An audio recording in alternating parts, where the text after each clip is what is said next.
Dr.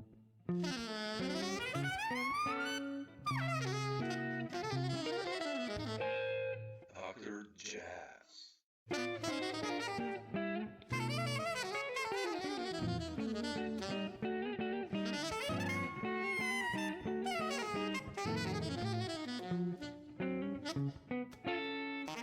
Finding the time, appreciate it. Dr. Sure. Jazz. You know, I have you on so many records, and I think I saw you live in Ljubljana many years ago on that TV show. I think you were Oh, the there. Ljubljana. Yeah, yeah, Yeah, yeah. yeah. Wow. That's a That, long time ago. it's like more than 20 years ago, I think.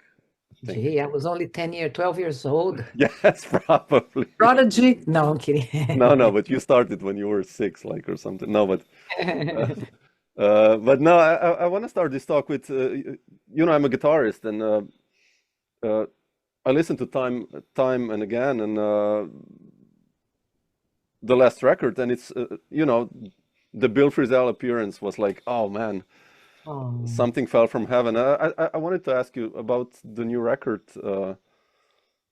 and you know, the music is so beautiful, and the lyrics again, and you write a lot of lyrics together with Mark, and how does this process go with you guys when you starting an album and writing the music and all that and the lyrics, and what comes first actually? oh well, usually, like when I write songs that are in Portuguese, right? It's a very interesting process because the music and the lyric usually happens simultaneously. Ah, well, okay. Of course, I will tweak later, but it comes together, the phrasing, the lyric. Like, for example, a song that I wrote to perform with Javan. It was Yeah, music yeah, and that's lyric. beautiful. Yeah, thank you. Music and lyric all at once. And it happens with many times. That's how it happens, you know, for me. But then there are times that I'll start writing in English the idea, and Mark is with me, so I write, but music and lyric again is almost happens simultaneously. Mm, He's me, okay. and I'll say a phrase, and I will find a better word, then we'll tweak it. And then there are instances when I have a song that has, for example, there's a song there, At First Sight. Yeah. That song existed already as an instrumental. But then when I wanted to do the time and again, to bring the song, Mark wrote the lyric with me. Mm. And I wrote some, and I gave him the idea, and then he took other parts, and then together we tweaked it. So it's very, very organic and very natural the way the process happens. Um, and how many times it's the song that you like with Frizzell. Yeah, And yeah, it's so beautiful. It, isn't it? Thank you. Oh, I really personally have a special place in my heart for that track, and has that incredible feel, the color that Brazil brings, oh, and yeah. almost like that, the way the harmony moves, how many times those it has a vibe. And I wrote, some of the lyric. He wrote some, and we do it together. It's very, very fun process, Mm. and it works well. It has worked well for us.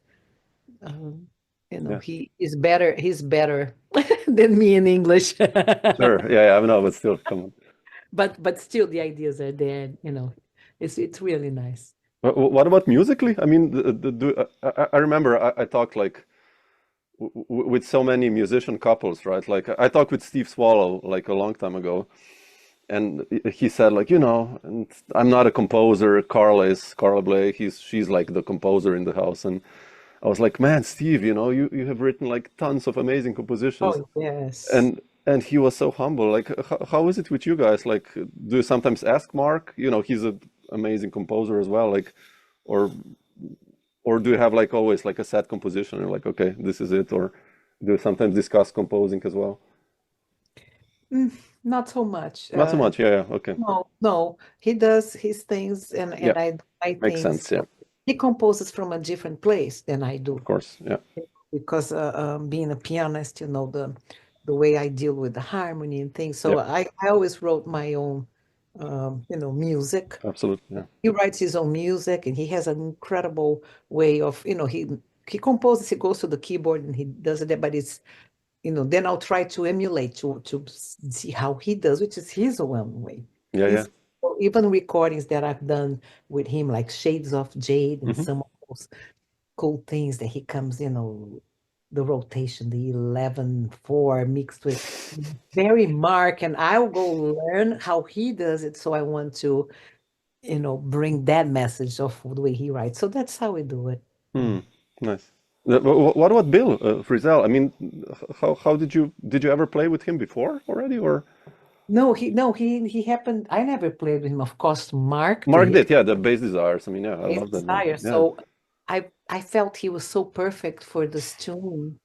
And the opportunity came and we did it. And also the other song, Too Late, which has that's some, even nicer. That's like a oh, winner. it's thank you, and has a pretty deep message, I feel.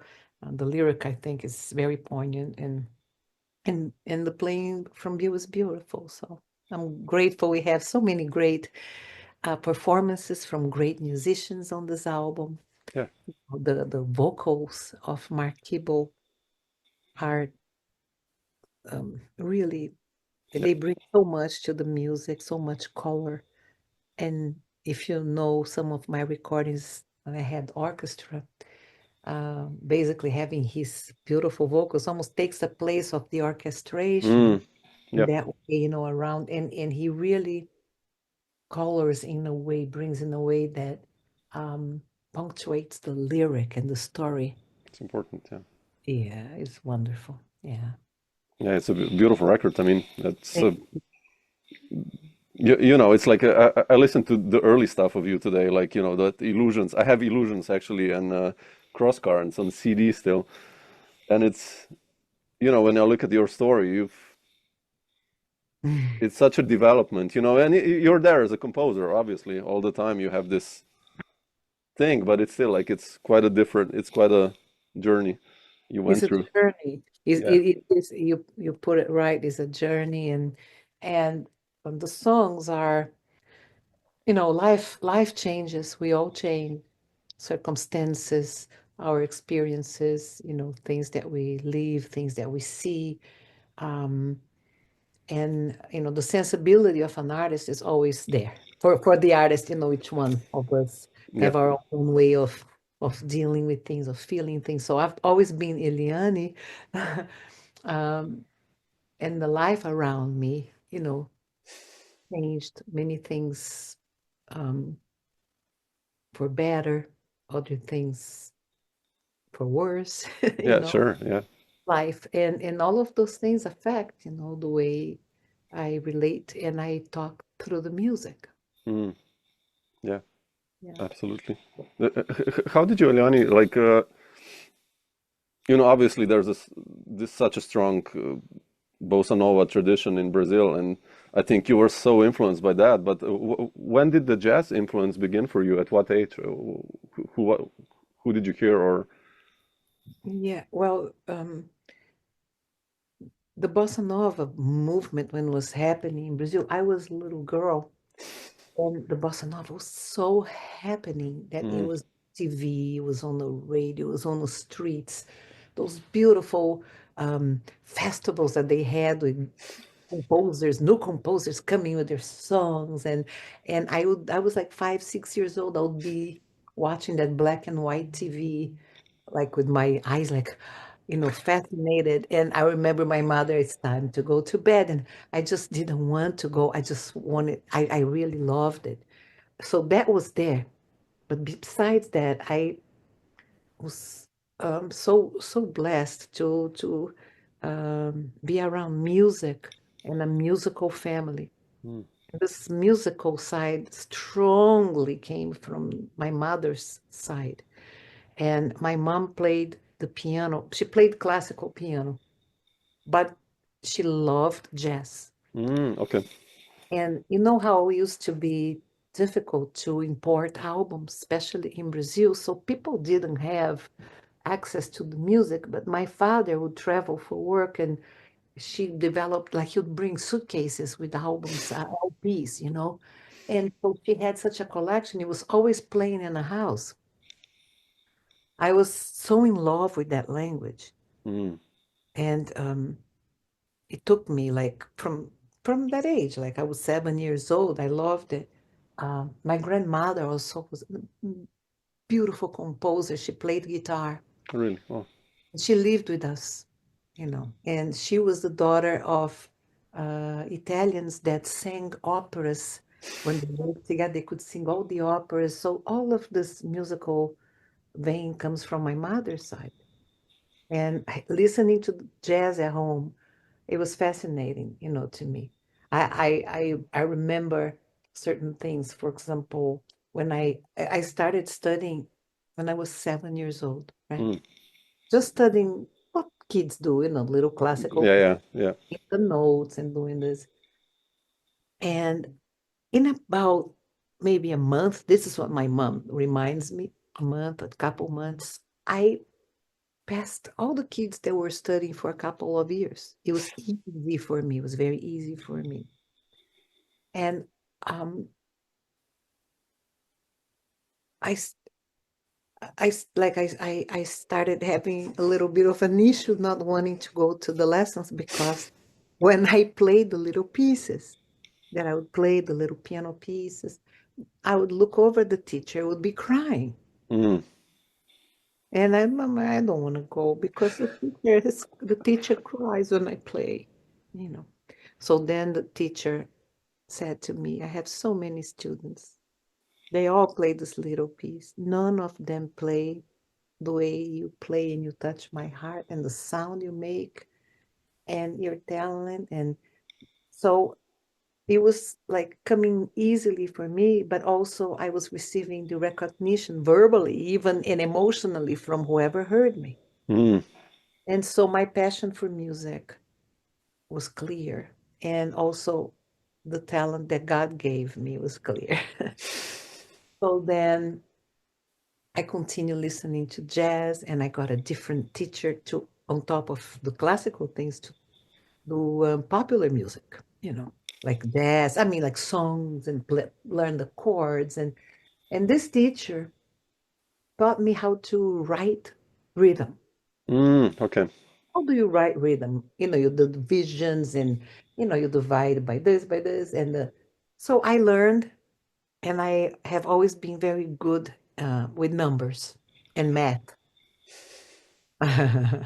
And I always heard the songs. I start being able to hear the songs and see the chart in my head. Mm. Key. So became very natural for me to get my LP and choose a tune that I liked and get a piece of paper, start transcribing it Oh to wow. Okay. play along. And when I was 10 years old, I had a huge repertoire of jazz standards. Wow.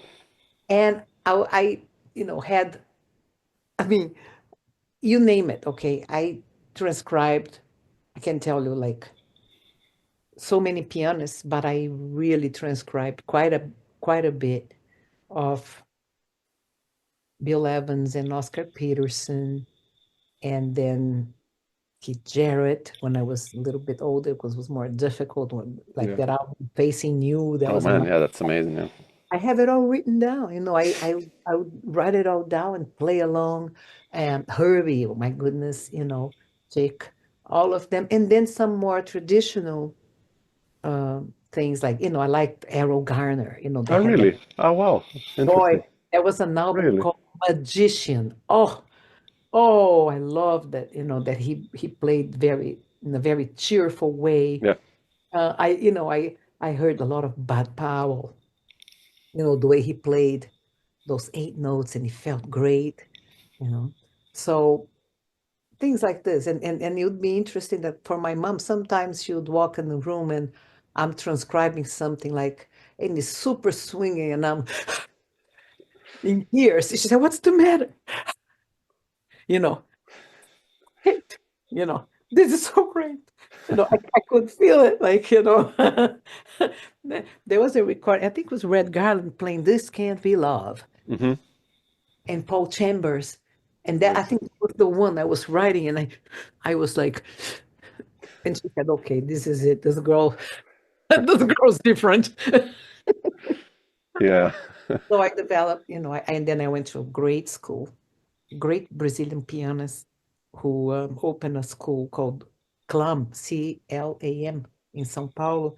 And I was one of the first, to go into the school. And he said, well, you're too young to be here, but someday, it's like a college. We'll take, but I like to try to play. So he said, okay, so play something. And I played. And when I played, he said, okay, that's it. You're going to come into the school. So I was taken into the school. And in 2 years, I was 13 then. In 2 years, I completed the program. I became a teacher there. At 15. Wow. Man, And okay. That's crazy. classes, improvisation, piano.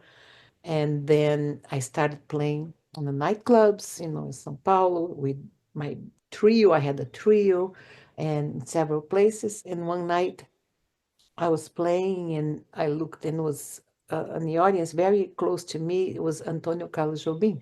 Oh man. Oh shit. How was that like? Oh my goodness. And his co-writer was Vinicius de Moraes, Yeah, of who course. Brazil's greatest poet. And he was the co-writer. And then a guitarist Toquinho, who's great, and another guy who was their manager. So they invited me at the end, said, look, would you like to tour with us? We're going to do extensive touring throughout South America, celebrating our partnership and this and this. And I first went home and I said to my mom, I was invited, but I don't want to travel really, you know. And she said, what? No, you don't want to travel with this band? No, you should. Okay. So then I'll go. And I went, and then I worked with them for 3 years, all over South America. With Jobim and Vinicius. Yes, Oh and my God. especially Vinicius and Toquinho. Jobim was on some of the special, like some, not in every concert. Jobim. Wow. Jobim was on some, like he would appear on some. But I spent a lot of time near them. I saw how they wrote music, Oh, you that's know. so important, man. Oh, it was incredible. Vinicius de Moraes liked to write music when he was in a bathtub because he used to say that the bathtub was a return to the maternal uterus. Oh, I have to try that. Man, okay. And so it was that kind of comfort. And so the other guys had to sit by him with the guitar, and I actually experienced seeing that he wasn't. I helped him. I mean, he was older than me, and I didn't mind, So I was always part of this whole thing, very very very pure. Okay, nothing wrong. But he was like that. He would get in the bathtub and do this, and actually he passed away inside of the bathtub. Wow, I didn't know that. Wow, Yep, that's how wow. he went. And what he used to say is the return to Quite the, symbolic. Yeah, yeah. yes, and that's how he went. But anyway, Wow. it was beautiful. And then I worked with them and I lived with my parents. So I saved, always saved all my money. And when Vinicius passed away, Jobim was already, coming a lot to New York, and he Yeah. ended up getting a place in New York. And so at that point, I wanted to play jazz, because I did a lot of the Brazilian things with them, but I didn't find musicians that were exposed to jazz like I was. So I heard a different sound in my head for jazz. I couldn't get it there. So I got the money I saved and I came to New York. When was that? What year? 81. 81 already. Wow. Okay. Yeah. Wow. Yeah. Wow. And How and was then that like for you, the first weeks in New York? I mean, oh, New York looked very cute to me. really big. Wow. Yeah. Okay. Looked like a Disneyland or something because it was so small and so to me. And so, like all those little streets and the numbers, and so easy because I come from a Sao huge Paulo. Yeah. city, São Paulo, such a metropolis, and I worked all over that city. Sometimes the performance was, I was driving my car, like I already, was driving when I was 15 because I looked older. I was already a teacher. No cop ever stopped me. I was good, and I was everywhere doing everything. My parents were the coolest parents who understood and knew I was very mature. And and I moved to New York. It's like it was not intimidating. It was really sweet, you Mm. know. And I said, well, what am I going to do next? So if you want to know my whole story, I'll tell you. But Oh, please. I mean, that's why we're here. I'm really interested. I mean, okay. I'm Oh, interested. Like, you're like 22 and you got the Steps Ahead gig, I think, also, right? And 22 steps. But at 21, when I came to New York, I rented a little apartment and then I started going to jam sessions. They had a lot of jam sessions in Manhattan. And I didn't speak English so well, just enough, I mean, a little bit to communicate, but not so well. And I started going to the jam sessions.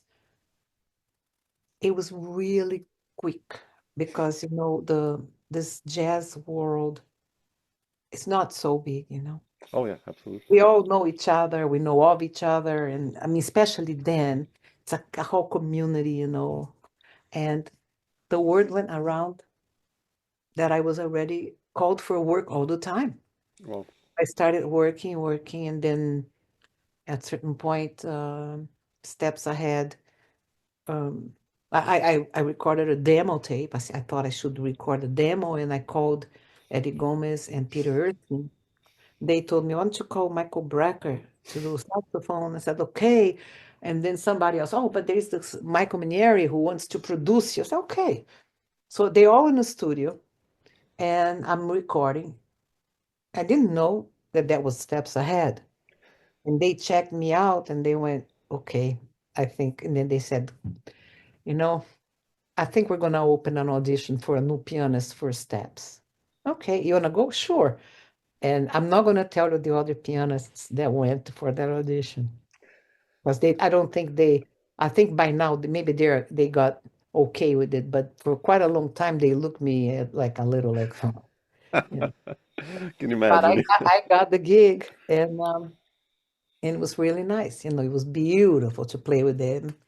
A nice experience. And then, but then I when I was with Steps, I married Randy, and then at some point, I got pregnant, like a few months after I was married. So I quit Steps and I started doing some things with Randy. Yeah. And then after my daughter was born, I waited a little, and then I started doing my own things and started with illusions. Yeah, yeah. That's. Yeah. uh, how did was it heavy for you or not really becoming a band leader in New York? Because you had already so much experience in Oh, Sao Paulo, so it was quite natural, right? very natural for me. Yeah, Yeah. I always, had bands, trios, especially duets, trios, quartets that I was the leader and I always wrote the arrangements and always had very clear, ideas of what I wanted to do. And and that was true still when I did it in New York. In yeah. fact, it sounded when I would do the things, I would finally hear what I was What you like wanted, yeah. actualizing what I was hearing in my head because these players were so great and that's what I wanted to hear. So it was really fun and great, you know. Mm. Uh, yeah, But yeah, still, like having, Stanley Clark and Lenny White, and then Al Foster, Steve Gadd, Eddie Gomez, all these. yeah. Like, what's the story behind all these rhythm sections and all these guys? How? Well, this because um, that was my first album, right? Yeah, So yeah. first album, I had all these people that when I would write a certain song or I had their sound in my head. Okay. Oh, this tune, oh, I wish it was Stanley with Lenny. Oh, this could be Eddie and Gad. Oh, and so I went after looking for them if they would do it, and they did it. Well, It was beautiful. yeah. And after that came another album called Cross Cross Currents. currents, yeah, yeah. And I have a cute story because at that point I said, I really would like to invite Jack the Jeanette. Yeah, I wanted to ask you about that, Jack, yeah. Yeah, Jack and Eddie. Wow, okay. So I called Jack, okay, let's do it. Oh, sure. And then there's a tune, Hallucinations, a Bud Powell tune. And I think like this, or a faster even. Hmm. And and Jack said, Eliane, he said, me, are we gonna play? Are you gonna play that fast? You know, I said, no, no, no, I won't. You will. And he started laughing because I said, you're gonna go ding, ding, ding, ding, ding, ding, and I go, but I know you keep playing fast. I'll do what I want. And he thought that I was a little wise, whatever what the expression is, like, oh, okay, this girl. And it came out really nice. We had such a beautiful time, recording. And yeah, and I didn't feel, um, I think you kind of want to know if I felt any kind of intimidation or Yeah, yeah. I mean, like, you have Jack DeJohnette, who's like, no. I always felt very confident, mm, of what I wanted to hear, what I would play. And I came to New York really ready, very prepared. Although young, I was musically like very mature and very experienced and ready, and also, you know, with that hunger of wanting to do it, the wish to do it. Yeah, incredible. Yeah. And then the Blue Note period starts for you, I guess, which is so special, I think, right? I mean, very. Well, Blue Note released those albums as LPs, yeah, and then on released CDs. So there was a new thing to have CDs then. yeah. And so Blue Note did LPs and cassettes. And then after that, I went exclusively with Blue Note. I was the longest signed artist at Blue Note until the revival of the label. Really? Oh, wow. I didn't know that. Wow. Yeah, yeah. So I think I made 16 albums for them. And then Wow. later I went back, made three more. It was a beautiful relationship, a long relationship. Yeah. Yeah, it's so important. I wanted to ask you about, you mentioned Herbie before and Chick that, you listened obviously to those guys, and then you did that solos and duets with Mm. Herbie. And I mean, the solos on that record are even better, but no, but the duets, with Herbie obviously are special. Like, how was it for you? Oh, it was And great. with Chucho, and all those guys. I mean, playing duets with those masters. Oh, yeah, yeah. I love playing piano duets, and I used to play a lot of duets with my piano teacher, Hamilton Godoy, who was, as I mentioned, great pianist. So something that I had experience with, because playing 88 keys, two people, the only way to, for this to happen is first you have to, um, be a real listener, but also a quick, respond quickly and speak the same language, the language of improvisation. So you can't go in with any preconceived ideas. Absolutely. It's not going to happen because if you have this idea, the other, so it's completely improvised within the language and the art of improvising. And with Herb, he was very open. Like we said, okay, let's just go do messages. Let's just do whatever happens. We did discuss a little bit the way you look tonight, a little intro, which is I love the way we Yeah. did that, but just that. And then we go into the tune and open up. So I had a lot more open moments than I did with Chick and Chucho. That would stay more within, the Yeah. structure of the tune, but still, I mean, it's like it was magical. I mean, all of these sessions were magical and great. Herbie was so important, and Chick too. I'm going to tell you this. Herbie was when I was 23 and I was with Steps. We did a whole tour. I mean, not a whole tour, but several dates that we were playing Steps, and then the SOP and Herbie would play. Oh, yeah. Yeah. And then, and Herbie, instead of staying in the dressing room, many times he would actually go to the audience and sit on the first row and be like this, looking at me. I said, "What are you doing looking at me playing? I love you. I studied you." I would bring him all my transcriptions. He said, "Wow, did I do that?" I would analyze. I had everything written. I loved his playing. This is 83. You fast forward to Illusions, my first album, and I recorded, a tune called Through the Fire with Stanley and Lynn. Lenny. Yeah. Yeah, and Herbie came out in several places, magazines saying, and he told me too, like when he first heard, he was on a plane and he put it on, he had on his whatever cassette, and he said he started crying so much that Mm. he had a pillow covering his face of embarrassment. He covered with a pillow because he said it got him, so much, the chords, the everything.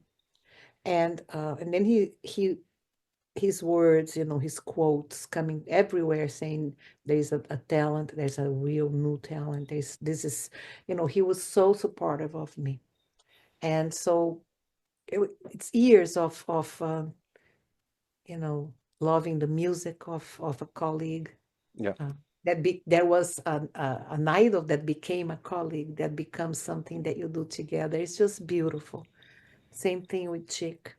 yeah, Was so influential, and who I loved so, the way his spectrum, both of them, a wide spectrum of things, trying different things, trying yeah, electric, acoustic. I mean, just really wonderful, great composer, and just a great honor, a pleasure, to have had the opportunity of doing these things. yeah, yeah. It's amazing. I mean, you know that you get then to play with your heroes. That's always like uh, such a Yeah. special thing, you know. It's Oh, it is. It is. and then you get to hear the stories and all that. And Yes. I just love the stories always. You know, I did 2 years ago a tour with Ariel Anderson, a Norwegian bass player, and Bob Moses on drums. And Bob Moses.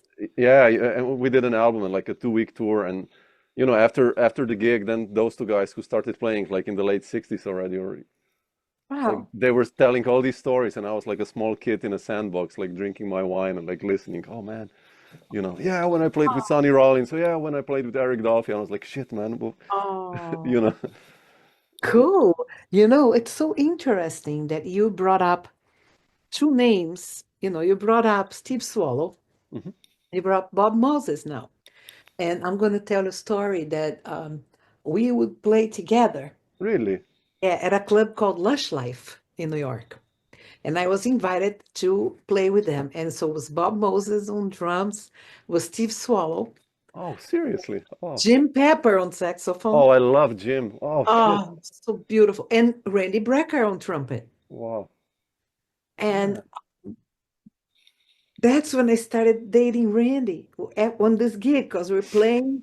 At the end of the gig, Randy said, "Hey, uh, where do you live?" I said, "I live on 22nd Street." He said, "Are you kidding? I live on 23rd Street. I'll drive you." Great. And then we start getting friends and knowing each other like yeah, that more. But it was a date with the Bob Moses and with Swallow.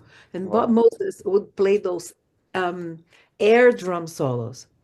yeah, yeah, Does he still do that? yeah, he's crazy. He like we stopped like we were on a tour, and we stopped somewhere, like yeah, shit, let me grab these sticks, and he grabbed some sticks from a tree, and then he used that as well, and I was like, that's Yeah. quite cool actually. He's a Yeah. special guy. I'll put it like that.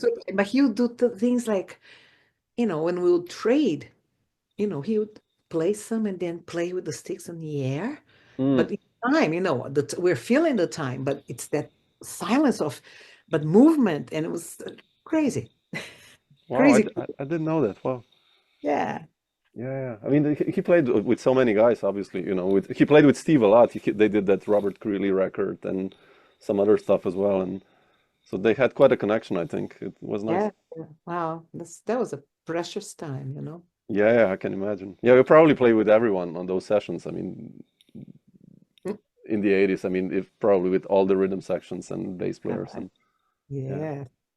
quite incredible. I mean, um, I wanted to ask you also about there's one record that you did with Joe Henderson as well, and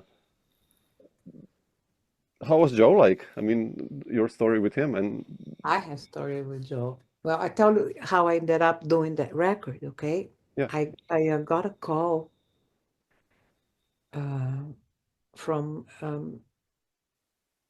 the producer at the time. It was going to be an album that was the two sides of Jobim. It was a double rainbow. yeah, One side had the Brazilians, an album, an LP, right? One side had the Brazilians, the other side would be the jazz musicians. And um, so you know who was on the jazz side, and then on the Brazilian side, Jobim was going to play. Mm.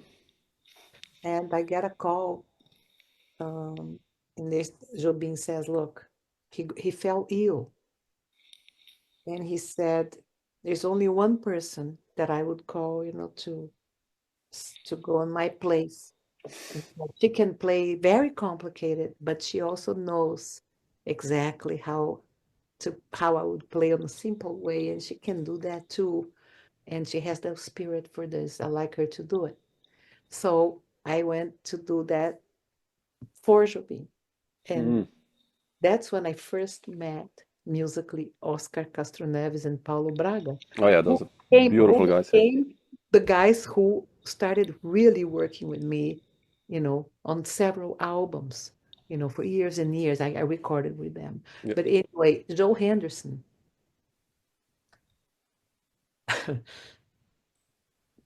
he would play, the take, right? And then he would leave the room. He never heard back. He never went into you know, the control room to Yeah. listen to anything, or he never said anything. He just clicked and left. And we had to pretty much make the choices. I had a lot of experience, and let's do another take, or no, this one is good, or but he just did his thing and left and whatever. It was Interesting. whatever. Yeah. Interesting. Yeah. I mean, I had situations with Joe that we had, concert, let's say, large venue in Philadelphia. We're all there. We did the sound check or whatever, but then time for the gig, nobody knew where he went. Oh shit, that's heavy. Yeah. That's heavy. Very complicated, complicated. Yeah. Sad because, the use of drugs, messes up the person so much. Yeah, It's yeah. just, But such a player and composer. I mean, obviously, it's yeah. yeah. But it was a pleasure to play with him.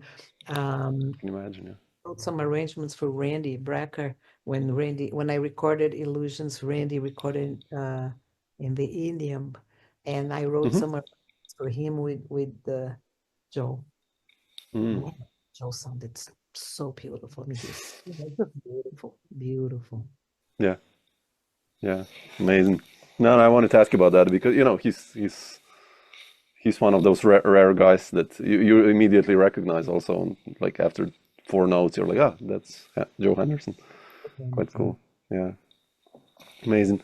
Eliane, not to take too much of your time, but I wanted to ask you, like, what are the I saw you were coming to Europe in March, but mostly UK and I think Poland gig. But have you been preparing also something new for this tour, or will you present the latest album time and again? I mean, what is the schedule for you for this year as Oh, well? And no, I have lots of other dates. Not everything is posted on my ah, website, okay, but there are other things there that people should check out there because you'll find more dates.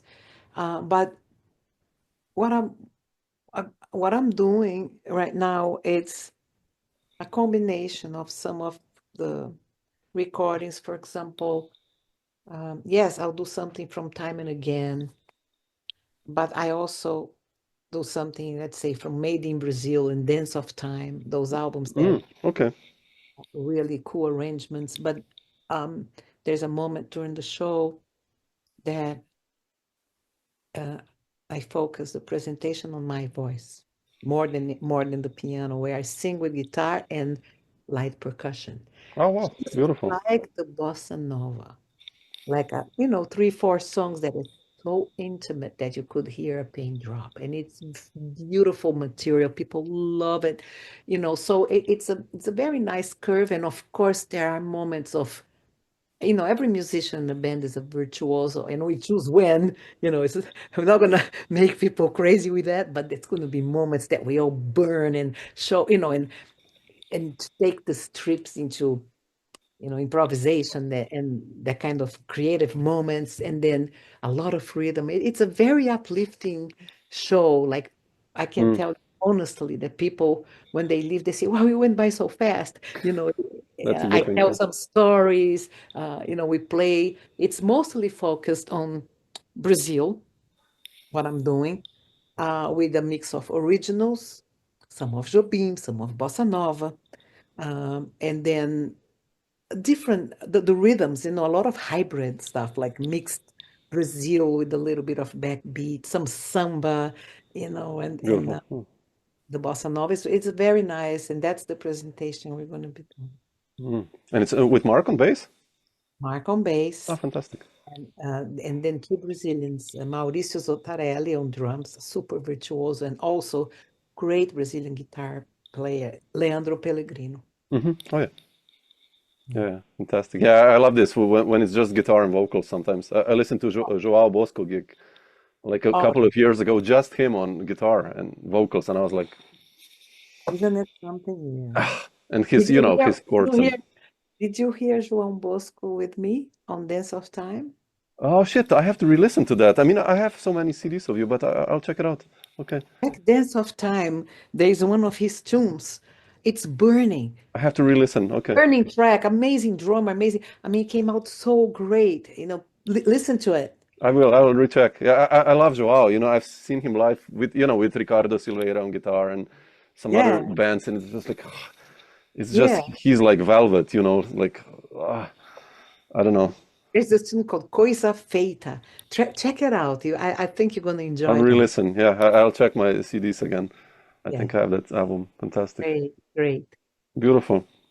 Okay. Yeah, Eliane, I'll leave you a nice Sunday afternoon in And the and to States. you, thank you for reaching out. Thank you for this interview and for your passion for the music. And Yeah, absolutely. It's there. It's thank you. It was there. a pleasure to speak with you. Yeah, you too. If